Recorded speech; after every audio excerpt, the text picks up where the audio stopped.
Hey everybody, it is Tuesday and that means I am cooking in the kitchen.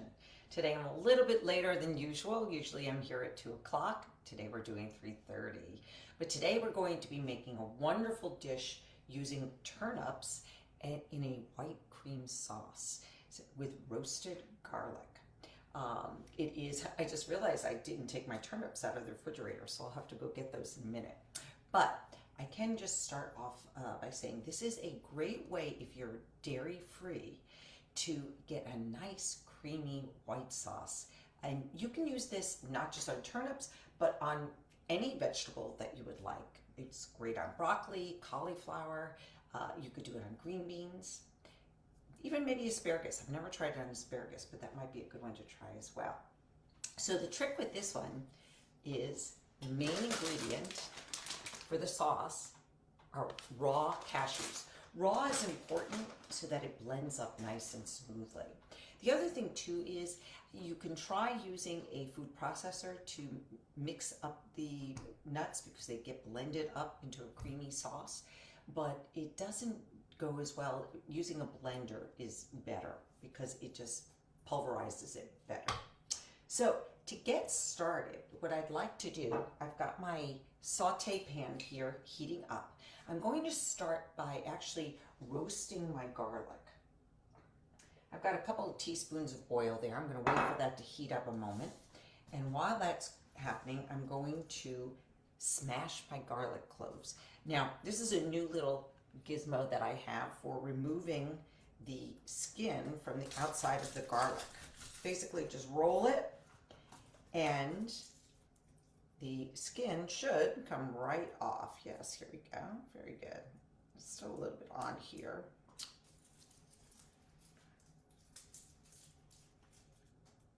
But it does help because sometimes it's very difficult to get that paper off of a garlic clove. I have 2 garlic cloves here. If you like garlicky flavor, by all means, add more. And I'm just going to take my knife and give that a good smash. Oh, smashed garlic. And I'm going to give it a couple of cuts through. It doesn't need to be minced because we're going to end up putting this in the blender to blend it all up eventually. Get that garlic off my hands. Let me also clean off my cutting board here so I don't have that garlic smell. So, as you can see, we've got some garlic sizzling up here.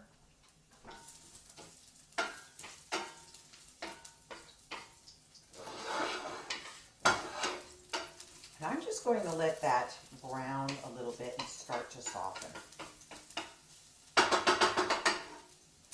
And while that is browning, I can start to put together the ingredients, the rest of the ingredients for the sauce. As I said, cashews, very key for this recipe. I'm going to add in a half cup of cashews. These can be broken pieces. They don't need to be whole cashews at all. And I have found that I've actually made cashew cream with twice the amount of cashews in it. But this is nice. We want to keep it thin enough so that it stays nice and creamy and is not too heavy.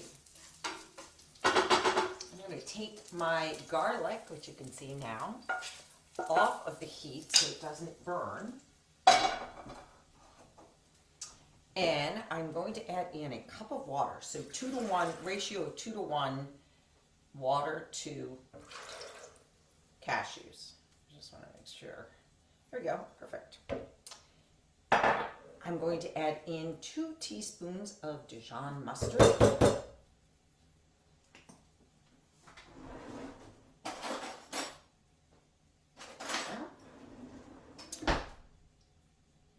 One. Okay. Stuck to the side there. And 2.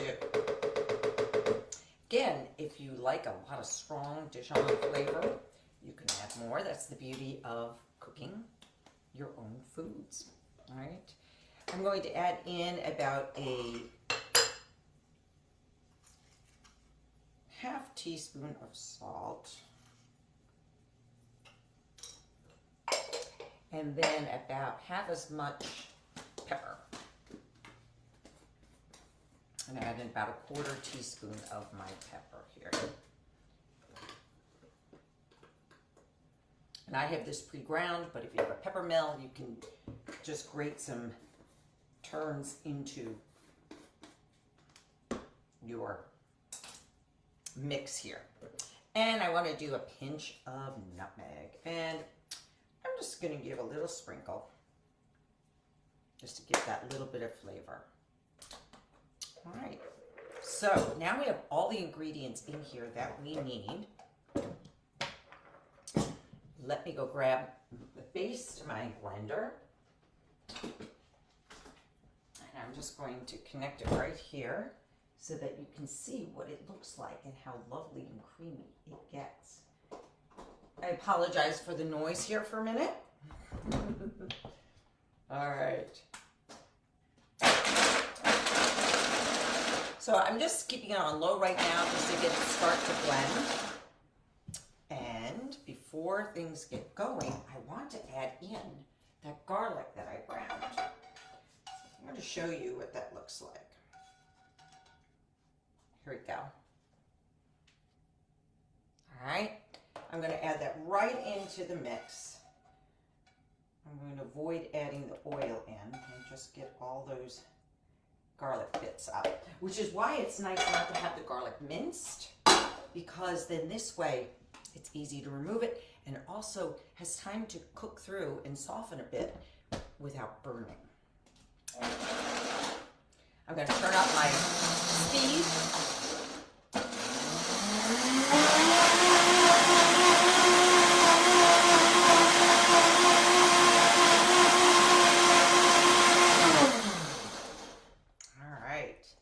And here we have a nice creamy sauce.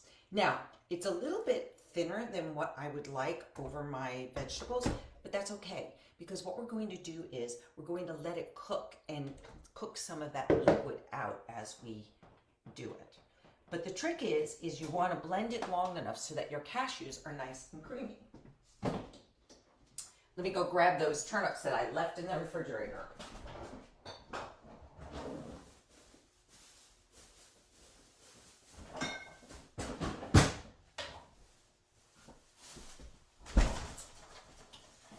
Okay, I am back. All right. So we have our sauce now. I'm going to just put it behind me so you can see it. It's almost like the consistency of milk, like a whole milk, I would say. Now, I had bought these turnips yesterday, and what I always do when I buy root vegetables that still have the greens attached, and we'll be using both the greens and the roots here for the dish, is I separate the roots from the greens right away. I wash them both. And there you can see, I have my greens. Oh, you know what? Let's just leave this in the bag. I store them in a cloth bag and then put the plastic around outside, and that keeps the greens nice and crisp. So these turnips are nice and small. Now, you could use regular turnips as well. I'm going to cut these into quarters because they're small. If you have larger turnips, the regular turnips with the purple base, then you can cut them into, I would say, 1/2-inch cubes, dice, in order to do this dish. These turnips are nice and soft and mild. I was trying to remember what the name of them were, and I forget. I'll have to post that later on. But I'm going to add now my turnip bases, the bulbs that I've cut now, so you can see about the size that I've gotten the shape. And I'm just going to let those brown. I want them to take on a nice brownish tinge. They don't need to cook through. And while that's going on,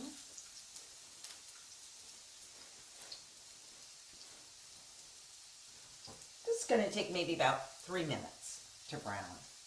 And I like to turn them midway through just so that they get evenly browned. All right. So now you see I have my greens here. And this is what a turnip green looks like. These aren't the best turnip greens, but you know, sometimes you've got to use what you've got. You may find that if you have turnips without the greens, you could add in mustard greens, or I actually have a few pieces of kale in here because I also bought some kale at the same time, and when I was washing them in my sink, some of the kale leaves snuck into my turnip leaves. That's okay. It'll add a nice flavor. And I'm cutting this down now, as you can see, in about 1/2 inch sections. I don't want the pieces too big. I'm even going to add in my stems here. That's a little dirty. And then I'm going to go across in the opposite direction, 90 degrees. So I have little bite-sized pieces of my greens. Okay? So I have this ready now. And I'm just waiting on my turnips now. Let's see if we've got them to brown at all. They're just starting to brown. Let's give it another minute. So this is a nice anti-inflammatory food. Inflammation in particular does cause us to, or is a main cause of disease if it's chronic. So we want to eat as many anti-inflammatory foods as possible. The major inflammatory foods in our diet right now are added sugars and highly processed carbohydrates. So think about that white flour that we have and the bread that's really mushy. Those tend to cause inflammation. So by getting back to the basics and avoiding added sugars, we're actually doing our bodies a favor.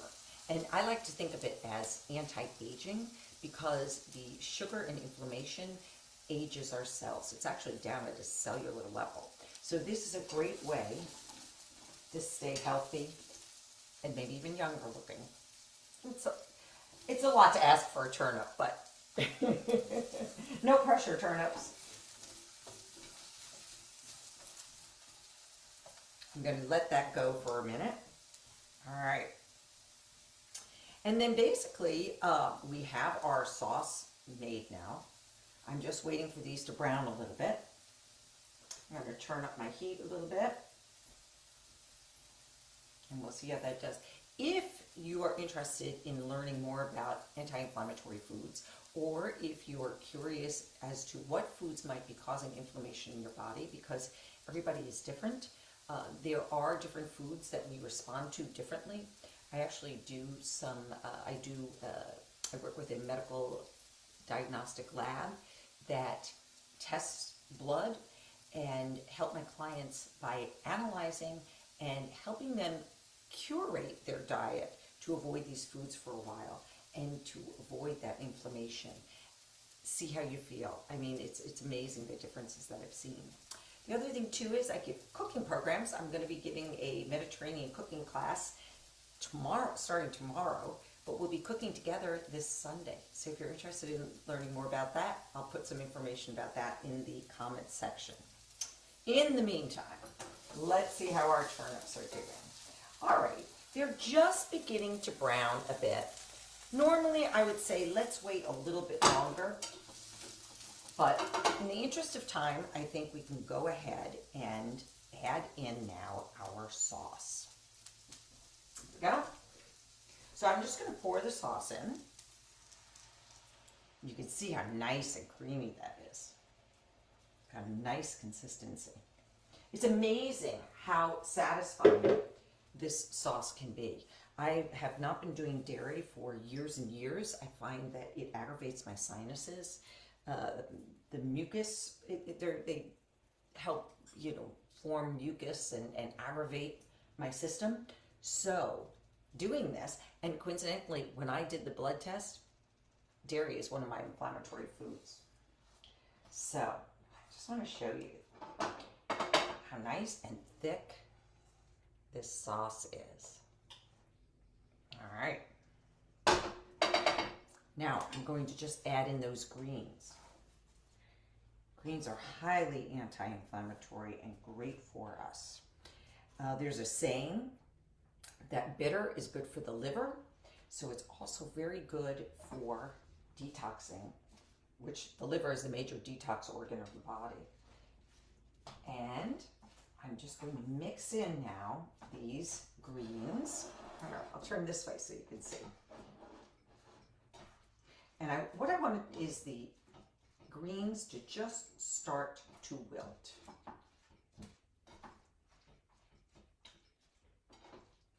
This hot plate is not as efficient as my stovetop. So this might take a little time. You might want to add a little bit of water and put a lid on top. I'm gonna add a little bit. You could add up to as much. I've added like a half cup before, although this, I don't think it needs to have much. I just want to get those greens cooking. And a good way to do that is to just put a lid on top.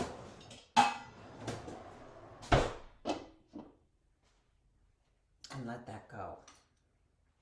So, there you have it.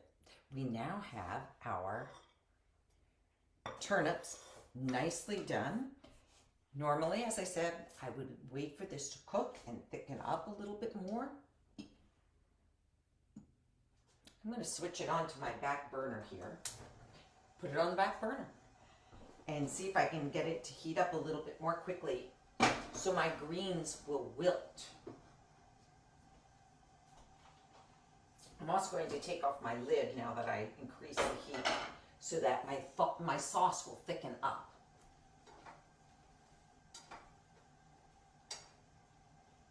Oh, this is looking very tasty.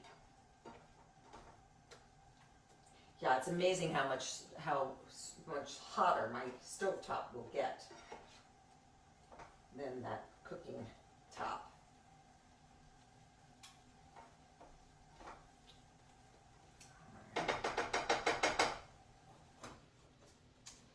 Now, let me just bring this over to you so you can see how this sauce is thickening. You can probably see it as it clings to the side. Oh, and it smells so, so good. Let me now grab a spoon to serve this out onto my plate. The greens to so many of the root vegetables are so good for us that it's so great to have a recipe that you can use them in. There we go. Maybe have a little garnish here. And there you have it. So this sauce is nice and creamy. I probably let it cook a little bit longer. I am now going to taste it. Okay, my turnips are still a little bit firm.